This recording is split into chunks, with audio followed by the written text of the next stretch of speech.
একদিনের ছুটিতে কোথাও ঘুরতে যেতে ইচ্ছে করছে? তাহলে কলকাতা থেকে মাত্র 1 ঘন্টা দূরত্বে রয়েছে এই সুন্দর মন্দিরটি।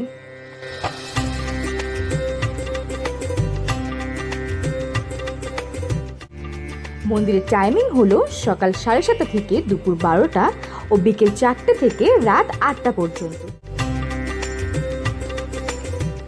নিজের ফ্যামিলি ফ্রেন্ডসের সাথে এখানে কিছু মেমোরেবল টাইম কাটাতে পারবেন। কিছুটা সময় ঘুরে দুপুরের লাঞ্চটা এখানকার ক্যান্টিনেই করে নিতে পারবেন। এটা হলো শ্রী স্বামীনারায়ণ টেম্পল, যেটা রয়েছে জোকাতে। মন্দিরের মূল গর্ভগৃহে রয়েছে ভগবান স্বামীনারায়ণ, শ্রী ঘনশ্যাম মহারাজ ও হরে কৃষ্ণ মহারাজ। তো আর দেরি কিসের?